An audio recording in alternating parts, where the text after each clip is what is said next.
मेरे आते वक्त आप में से बहुत सारे लोगों का परफ्यूम मेरे पास आ रहा था, मेरा परफ्यूम भी आपके पास पहुंचा होगा। अपन दोनों एक दूसरे को आनंद ले रहे हैं।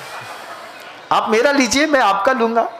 मुझे भी देखना है कि कितना पोटेंशियल है, कितना आप डेडिकेट हैं, कितना आपके अंदर करने की क्षमता है।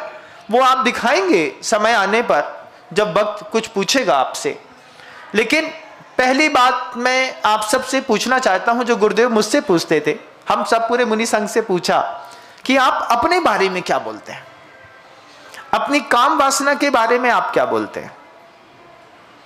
आप बहुत शरीफ हैं, मंदिर रोज आते हैं, पूजा रोज करते हैं, लेकिन जब आप एंड्रॉयड चला रहे होते हैं तो एंड्रॉयड में जब क्राइम पेट्रोल देख रहे होते हैं, जब कोई ऐसा थर्ड पर्सन का सीन देख रहे होते हैं, XXX की मूवी देख रहे होते हैं, नेटफ्लिक्स चला रहे होते हैं, उस समय आप अपने बारे में क्या बोलते हैं। मैं आपके बारे में कुछ बोलूं, उससे क्या फर्क पड़ता है। वैसे पब्लिक तो ओपिनियन बेस्ड जीवन जीती है कि जैसा मेरा ओपिनियन आपके प्रति होगा, आप उस ओपिनियन को और अच्छा स्ट्रांग करने की कोशिश करेंगे। लेकिन एक्चुअल में आप अपने बारे में क्या बोलते हैं, पहली प्राथमिक भूमिका में अपन एक दूसरे के संवाद को समझ करके कुछ सुधारने की, समझने की कोशिश करें। जब गुरुजी ने मेरे सामने ये प्रश्न खड़ा किया था, तब मैं सोच रहा था कि मैं आचार्य विद्यासागर जी महाराज श्री जी का शिष्य हूं। इनके साथ रहते रहते मुझे 10 साल हो गया। 10 साल रहने के बाद, इतने महानतम आचार्य की सन्निधि में 10 साल रहने के बाद गुरुदेव ने हमसे पूछा था, आप अपने बारे में क्या बोलते हैं, एक बार खुद को बताइएगा। अपना जिह्वा इंद्री का संयम, अपने स्पर्शन इंद्री का संयम, अपनी नेत्र इंद्री के संयम, अपनी कर्ण इंद्री के संयम, इसके बारे में आप क्या बोलते हैं। जब पहली बार ये क्वेश्चन मार्क गुरुदेव ने खड़ा किया, सोचिए इंदौर के 8 महीने निकल गए, अभी ये संवाद मैं इंदौर वालों के पास रख नहीं पाया और मेरा विहार हो गया। इंदौर में कभी मैंने दोबारा कोई प्रवचन रिपीट नहीं किया, ये भी मैं वहाँ बोलता, लेकिन महाकाल की नगरी कहलाते हैं, नगरी महाकाल की है, भारत किसका है, इस बात की भी खोज करने की कोशिश करिएगा। आप अपने बारे में क्या बोलते हैं। पहला क्वेश्चन तो करूंगा अपनी काम वासना के बारे में। मंदिर आकर के सुबह 6:30 बजे पूजा करते हैं, मैं मानता हूं तुम छने पानी पीते हो, तुम सब करते हो, छने पानी से, कुएं के पानी से तुम भगवान का अभिषेक करते हो, ये बात भी मैं मानता हूं। लेकिन आप अपनी वासना के बारे में क्या बोलते हैं। एक प्रश्न खड़ा कर रहा हूं। आप अपने रात्रि भोजन के बारे में क्या बोलते हैं। जब तीव्रतम प्यास लगती है तो उस समय क्या मन के अंदर भाव आता है।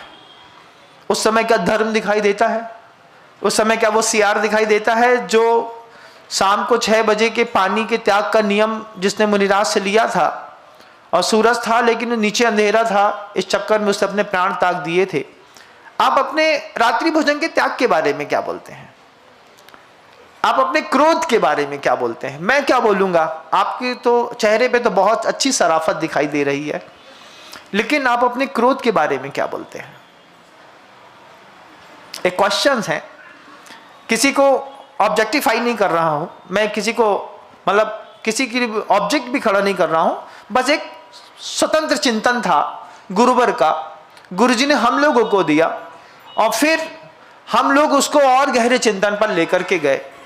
जब 10 साल आचार्य परमेष्टि के साथ रहने पर हम लोगों ने आचार्य श्री जी के दिए गए क्वेश्चंस को खड़ा किया, तो फिर बड़ा विचित्र लगा कि बोले स्थिति में नीचे तो धरती ही नहीं है, ऐसा लग रहा था।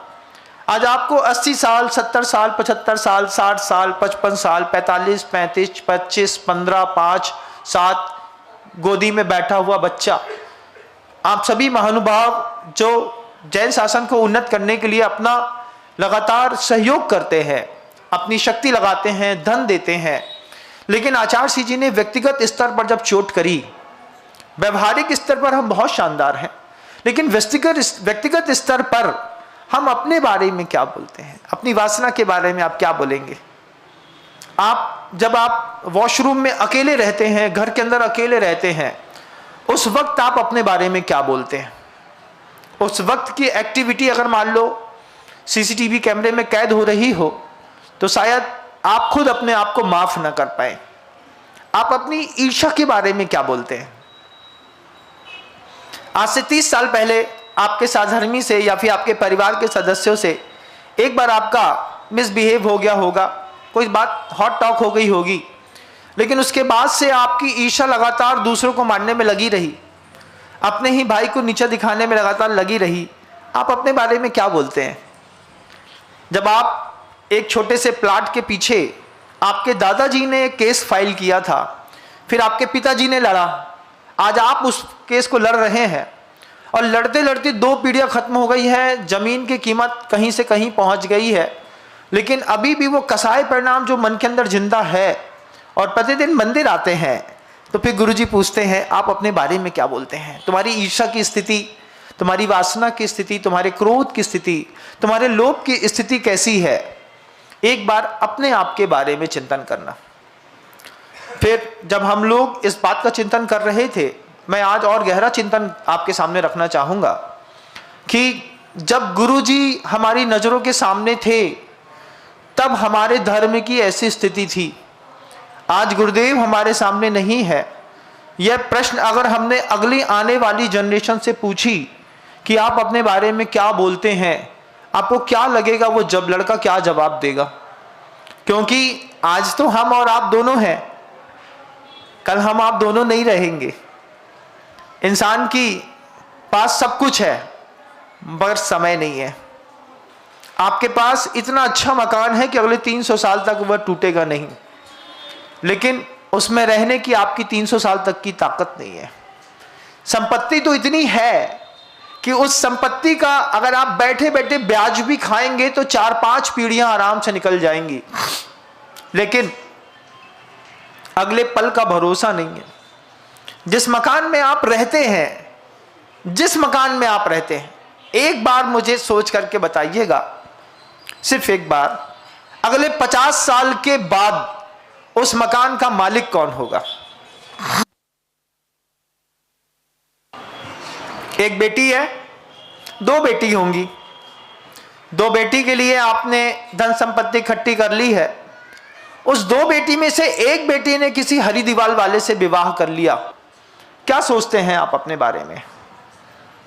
आप अपने बारे में बताइए। मैंने जब गुरुजी के इस प्रश्न को सहा, मैंने अपने आप को रोज मॉडिफाई किया, रोज मैंने अपने आप को अपडेट करने की कोशिश करी कि आचार्य जी ने कितना गहरा एक प्रश्न का चिंतन मात्र दिया है कि दुनिया आपके बारे में कुछ भी कहती है, तुम अपनी सामायिक, अपने प्रतिक्रमण, अपने प्रायश्चित, अपने प्रत्याख्यान, अपने उपयोग, अपनी दर्शनोपयोग, ज्ञानोपयोग, चारित्रोपयोग के बारे में तुम खुद क्या कहते हो? हम तुम्हारे बारे में कुछ भी कहते हैं, तुम क्या कहते हो? एक्चुअल नंबर तो अंदर वाला स्वयंभू देगा ना। एक्चुअल की धर्मात्मा की पहचान तो अंदर से होगी ना, वहीं से तो निकलता है ना कुछ। गंगोत्री तो वही है, वो मैली है कि साफ सुथरी है। 50 साल के बाद मैं एक बात सोचता हूं, जब आचार्य जी के साथ रहते हुए हम अपने बारे में अपने आप को नंबर नहीं दे पाए, तो जो आने वाली जनरेशन गुरुजी के साथ नहीं रह रही है, जिसने गुरुजी को देखा नहीं है, वो अपने बारे में क्या सोचेगा? आज हम जब जानते हैं जीवन की सबसे बड़ी परेशानी है जानाति धर्म न च मे प्रवृत्ति। हम जानते तो सब है, ऐसा कोई शब्द नहीं है मूलाचार का, आगम का जो आप नहीं जानते। जानते तो आप सब हैं, लेकिन जानाति धर्म, धर्म को जानता हूं, न च मे प्रवृत्ति, उसमें मेरी प्रवृत्ति नहीं होती। जानाति धर्म न च मे निर्वृत्ति, और पाप भी जानता हूं, लेकिन उस पाप से मेरी निवृत्ति नहीं है। मैं जानता हूं पाप है, लेकिन मैं उसमें उलझा हुआ हूं। मुझे कसाई में उलझ करके जिंदगी बर्बाद करने में मजा आ रहा है। मुझे शरीर के साथ वासना का खेल खेलने पर जिंदगी बर्बाद करने में मजा आ रहा है। मुझे झूठ बोलने में मजा आ रहा है, मुझे परिग्रह संचित करने में मजा आ रहा है, मुझे किसी की हिंसा करने पर मजा आ रहा है। रौद्र ध्यान है, हिंसानंदी, मृषानंदी, चौर्यानंदी, परिग्रहानंदी, लेकिन आपको इसमें आनंद आ रहा है। उलझनों में फंसा करके शरीर और आत्मा को इतना छलनी कर लिया है कि अच्छा गुरु आ भी जाए तो उसको भी हम छलिया की दृष्टि से देखते हैं। दोस्तों, अगर आपको मेरी वीडियो अच्छी लगती है तो प्लीज़ मेरे चैनल को लाइक करें, शेयर करें, सब्सक्राइब करें। इसी तरह से अपना प्यार देते रहें। Thank you.